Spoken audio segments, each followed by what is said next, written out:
여호와께서 모세에게 말씀하여 이르시되 이스라엘 자손의 원수를 미디안에게 갚으라. 그 후에 내가 내 조상에게로 돌아가리라. 모세가 백성에게 말하여 이르되 너와 함께 있는 사람들 가운데서 전쟁에 나갈 사람들을 무장시키고 미디안을 치러 보내어 여호와의 원수를 갚되 이스라엘 모든 지파에게 각 지파에서 1000명씩을 전쟁에 보낼지니라. 하매 각 지파에서 1000명씩 이스라엘 100만 명 중에서 12,000명을 택하여 무장을 시킨지라. 모세가 각 지파에 1000명씩 싸움에 보내되 제사장 엘르아살의 아들 비느하스에게 성소의 기구와 신호나팔을 들려서 그들과 함께 전쟁에 보내매 그들이 여호와께서 모세에게 명령하신 대로 미디안을 쳐서 남자를 다 죽였고 그 죽인 자 외에 미디안의 5왕을 죽였으니 미디안의 왕들은 에위와 레겜과 수르와 후르와 레바이며 또 부올의 아들 발람을 칼로 죽였다. 이스라엘 자손이 미디안의 부녀들과 그들의 아이들을 사로잡고 그들의 가축과 양떼와 재물을 다 탈취하고 그들이 거처하는 성읍들과 촌락을 다 불사르고 탈취한 것, 노략한 것, 사람과 짐승을 다 빼앗습니다. 그들이 사로잡은 자와 노략한 것과 탈취한 것을 가지고 여리고 맞은편 요단강가 모압 평지의 진영에 이르러 모세와 제사장 엘르아살과 이스라엘 자손의 회중에게로 나아오니라. 오늘 민수기 31장 오늘 본문의 말씀은 이제 모세의 생이 다해가는 이 말엽에 하나님이 모세에게 지시하신 거의 마지막 사명입니다. 여러분, 하나님께서 우리에게 사명을 맡길 때 마지막 사명이라고 그러면 이제 왠지 좀 마음이 비장해지지 않습니까? 근데 모세의 마지막 사명은 뭐냐면 전쟁을 하는 사명입니다. 이때 이제 모세의 나이가 80세에 부름받아 거의 120세에 가까웠고 이미 동생인 아론은 죽고 또 누이 미리암도 이제 죽고 그러니까 이제 거의 생이 이제 다해가는 무렵이죠. 자, 이때 하나님께서 모세에게 말씀하신 것이 이스라엘 자손의 원수를 미디안에게 갚아라 이렇게 말씀합니다. 자, 이 아론이 이제 출애굽한 지 40년에 죽었습니다. 40년 5월 1일에 죽었는데 그 이후에 이제 기간 동안 이제 미디안이 이스라엘의 장막에 들어와서 바알볼의 이제 신을 섬기는 음란한 제의를 하면서 이스라엘 자손으로 하여금 전부 음란을 행하게 했죠. 이게 언제였냐면 발락 모압의 왕 발락이 이제 발람 선지자를 데려다가 사주를 하고 이스라엘을 어떻게든 저주하라고 하는데 저주하지 못하고 결국에는 이제 화를 내면서 이제 헤어질 때 이 발람이 가면서 아주 음란한 미인계를 쓰도록 이제 조언을 하지요. 그래서 미디안 백성들이 왔고 특별히 그 비느하스가 창으로 찔러 죽인 고스비라고 하는 이 여인도 미디안의 여인이었습니다. 여러분 한번 민수기 25장을 보시면요. 25장 6절에 보시면 이스라엘 자손의 온 회중이 회막문에서 울 때에 이스라엘 자손 한 사람이 모세와 온 회중의 눈앞에 미디안 한 여인을 데리고 형제에게로 왔다. 그래서 14절에 미디안 여인과 함께 죽임을 당한 자의 이름은 시므리, 그리고 죽임을 당한 여인의 이름은 고스비, 수르의 딸이다. 이렇게 얘기를 하죠. 그래서 하나님께서 16절에 모세에게 이제 말씀하시기를 미디안인들을 대적하여 그들을 쳐라 이렇게 얘기합니다. 자, 그런데 이들과 싸웠던 기록이 그 이후에 나오지를 않는데 이제 하나님께서 이들을 쳐라라고 말씀하신 다음에 이제 드디어 오늘 이 본문에 와서 이제 미디안에 대한 복수를 말씀을 하십니다. 이제 모세의 마지막 해, 이제 마지막 죽음이 가까운 이제 이때가 이제 가까이 오는데 이 마지막 해에 모세가 참 정신없이 바빴던 것 같습니다. 여호수아에게 안수해서 여호수아를 이제 세우는 일도 하고, 그리고 이제 아론의 리더십을 바꾸는 일도 하고, 그리고 이제 마지막 때 또 이스라엘이 모두 다 이 음란에 빠져가지고 회개하고 돌이키게 하고, 발람과 발락의 이 모함을 이겨내고 여러 가지 것들을 이제 많이 경험을 했죠. 자, 그러면서 이제 마지막 하나님이 이제 주신 아주 중요한 사명이 뭐냐? 이제 저들의 원수를 갚아서 전쟁을 하라는 것입니다. 여러분, 마지막 쓰임 받을 때는 좀 이렇게 우아하게 아름답게 쓰임 받으면 좋은데, 마지막 사명까지 전쟁이면 참 몸에 붙이고 어렵죠. 여러분, 그러나 하나님께서 모세에게 명령하신 이것은 모세를 위한 사명이라기보다 하나님을 위한 사명이죠. 그래서 2절에는 이스라엘 자손의 원수를 미디안에게 갚아라, 그렇게 말씀을 하시지만 3절에 가면 뒤에 보면 전쟁에 나갈 사람들을 무장시키고 미디안을 치러 보내어 여호와의 원수를 갚아라, 이렇게 얘기를 합니다. 그러니까 이 전쟁은 이스라엘의 원수를 갚는 전쟁도 되지만 동시에 하나님의 원수를 갚는 전쟁, 하나님의 진노를 이제 갚는 전쟁이라고 할 수 있죠. 그래서 모세의 마지막은 끝까지 하나님이 원하시는, 하나님이 기뻐하시는 일을 위하여 쓰임받는 인생으로 가는 것을 볼 수가 있습니다. 여러분, 마지막까지, 생의 마지막까지 하나님 앞에 건강하게 잘 쓰임받기를 바랍니다. 제가 보니까 꼭 그 김형석 교수님 생각이 나더라고요. 100세가 넘으셨잖아요. 원래 저희 그 교회 수련회에 오시려고 말씀을 드려서 많이 진지하게 검토를 하셨는데, 무주까지 오는 건 조금 체력이 딸리시다고.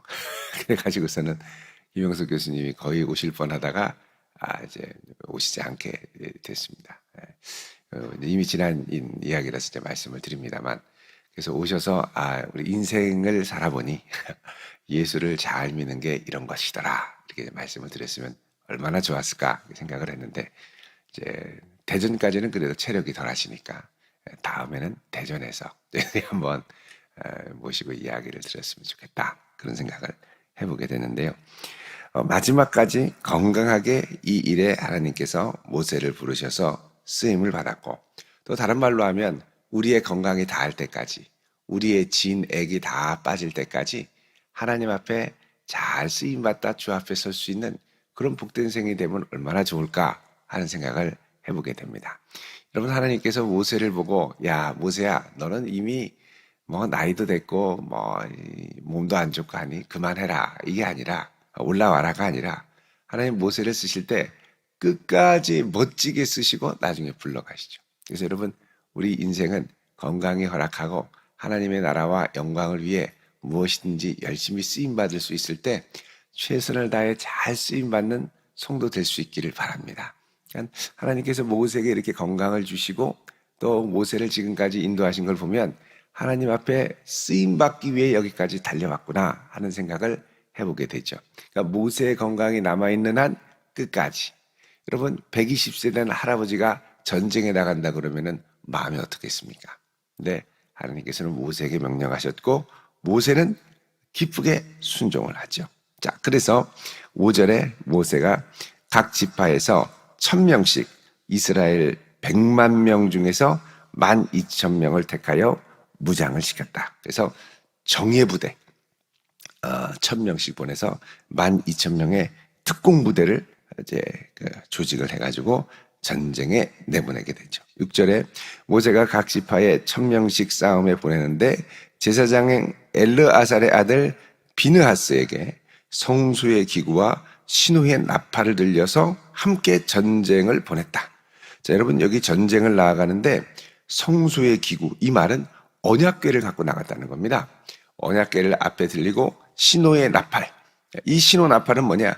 하나님, 우리가 나갑니다. 이스라엘을 기억하여 주시고 우리의 전쟁 가운데 임하여 주십시오. 이것을 간절히 외치는 나팔이죠. 그래서 하나님의 긍휼과 자비를 구하는 나팔을 들려서 그들과 함께 전쟁에 나가도록 했다라고 그러죠. 자, 그렇게 해서 7절에 근데 여러분 여기 보면은 이 벌써 리더십이 어디로까지 넘어가냐면 엘르아살은 누구냐면 아론의 아들이죠. 근데 아론의 아들 엘르아살 그리고 엘르아살의 아들 비느하스. 그러니까 이제 그 모세를 따라 수종들었던 여호수아와 같이 이제 아론의 아들 엘르아살이 이제 역할을 하면서 동시에 그 아들 비느하스가 전쟁 최전방으로 나아가는 걸 볼 수가 있습니다. 이미 리더십이 2세대, 3세대로 서서히 이제 바뀌어 가는 것을 볼 수가 있죠. 이런 리더십의 변화 가운데 모세가 마지막 세대를 잇는 다리와 같은 역할을 하면서 이 전쟁을 싸우게 됩니다. 자, 어떻게 싸우는지를 얘기하진 않습니다. 그런데 7절에 이 강조하는 건 뭐냐면 그들이 여호와께서 모세에게 명령하신 대로죠. 모세에게 명령하신 대로 순종하며 나아가 전쟁을 했고 미디안을 쳐서 남자를 다 죽이고 또 미디안의 5 왕을 죽였다라고 합니다. 여러분 그 고대 근동에서는 일단 전쟁을 하면 기본이 이제 헤렘이라고 그래서 진멸하는 전쟁을 했습니다. 그래서 이제 완전히 몰살시키는 전쟁을 했는데 여기 이스라엘 같은 경우에는 하나님께서 진멸을 그 당시의 전쟁과 같이 진멸을 명하시는데 단 하나님께서 진멸을 명하시는 이유는 이스라엘 중에 또 미디안 중에 그 땅 가운데 악을 없애는 것. 그냥 탈취하기 위한 전쟁이 아니라 악을 없애는 전쟁. 이스라엘을 위한 잠재적인 악을 없애는 전쟁으로 명령을 하셨죠. 그래서 그 당시 이스라엘의 전쟁은 단순히 싸워 이기는 전쟁을 넘어서서 이들을 엄습하는 죄의 유혹을 제거하는 일종의 성전이라고 그러죠. 거룩한 전쟁, 전쟁의 성격, 그런 전쟁의 성격을 갖고 있었습니다. 자, 그렇게 해서 여기에 있는 그 당시의 지도자들을 다 이제 무찌르게 되고 또 구절에 많은 사람들을 사로잡고 또 많은 탈취물들을 얻어서 큰 승리를 거두고 돌아왔다라고 말씀을 합니다. 자, 이렇게 해서 미디안에 대한 복수는 누가 했느냐? 결국은 하나님이 기억하고 하나님이 갚게 하셨죠. 보통 시편에도 보면 원수 갚는 것은 주께 있다고 얘기합니다. 주님을 바라보며 주님께 내 원수를 갚아달라고 기도하게 되죠.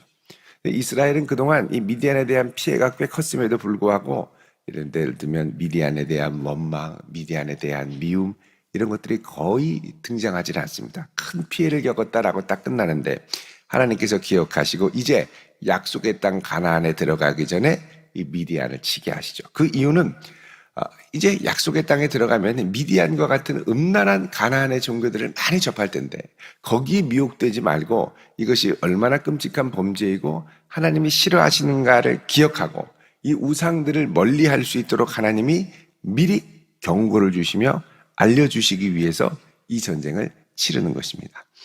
그래서 이제 이들을 미혹했던 이 가나안의 음란한 바알보를 섬기는 미디안은 이렇게 해서 하나님의 큰 심판을 받게 되고 결국 그 심판을 갚으시는 분은 하나님이시라는 걸 알 수 있죠. 이스라엘이 하나님 갚게 하소서 원수를 갚아주소서 그런 게 아닙니다. 이스라엘은 사실 하나님 앞에 징계받고 그때 연병으로 많은 사람들이 죽었죠. 그 죽은 걸로 사실은 끝나는 줄 알았습니다. 하나님께서는 미디안의 원수를 친히 갚아주시는 걸 볼 수 있습니다. 여러분 이런 거 보면 하나님께서 우리 앞서 행하실 때가 참 많습니다. 때로는 당하고 어렵고 마음 힘들고 그런데 하나님을 잠잠히 바라보고 있으면 하나님의 때에 하나님의 방법으로 이스라엘을 괴롭혔던 하나님의 백성을 괴롭혔던 이들을 부끄럽게 하시고 하나님의 때에 하나님의 영광을 위해 행하시는 모습을 우리가 볼 수가 있겠죠. 여러분 그래서 이 민수기에서의 승리는 하나님께서 기억하시고 하나님께서 알고 계시고 하나님이 마침내 책임지고 이스라엘을 지키고 보호해 주신다는 것을 알 수가 있습니다. 다만 타이밍이 내가 생각하는 타이밍이 아닌 거죠. 원수를 갚는 타이밍 바로 하면 좋은데 그게 아니라 더 있다가 그래서 하나님의 타이밍이 있는데 반드시 그분의 뜻대로 그분이 그분의 영광을 위하여 일하신다라는 걸 우리가 신뢰할 수 있는 믿음까지 가야 됩니다. 그리고 그 하나님의 원수 갚는 역사가 시작될 때 모세가 강건하여 하나님 앞에 쓰임을 받게 되죠. 물론 하나님이 생명을 주시고 또 하나님께서 모세에게 감당할 수 있는 열정과 힘을 주셔서 감당했습니다만, 여러분 그때까지 건강할 수 있기를 축원드립니다. 강건해서 쓰임 받아야지 주께서 부르시는데 주여 관절이 좋지 않사옵나이다. 그러면 아이고 이게 하려다가 되게 자신감도 없어지고 힘들어지거든요. 그래서 여러분 건강을 잘 지키면서 하나님이 우리를 쓰실 때 끝까지 잘 쓰임 받고, 언제까지 쓰임 받느냐? 모세는 죽기 직전까지 쓰임 받았습니다. 그래서 죽기 직전까지 하나님이 내게 생명 주시는 한 내 사명은 끝나지 않는다. 그래서 기도하는 사명, 제일 중요한 사명이고요. 또 하나님의 백성을 세워가는 사명, 아주 중요한 사명이고요. 그래서 우리에게 건강과 열정과 힘이 있는 한 하나님의 영광을 위해 끝까지 잘 쓰임받기를 기도하고, 그렇게 해서 우리의 삶을 통해 하나님이 하시고자 하는 것들이 잘 이루어질 수 있도록 기도하며 쓰임받으며 영광 돌리는 복된 성도 되시기를 주의 이름으로 축원드립니다. 기도하겠습니다. 거룩하신 아버지 하나님, 오늘 이 한날을 하나님의 능력의 손에 붙들어 주시고 걸음걸음 인도하여 주시옵소서. 주께서 우리에게 부탁하신 일 힘있게 준행하게 하시고 예수의 복음을 증거하고 주의 나라와 영광과 의를 위해 쓰임받도록 주여 붙들어 주시옵소서. 오늘 이 한날도 주께 맡기오며 예수님의 이름으로 기도드리옵나이다. 아멘.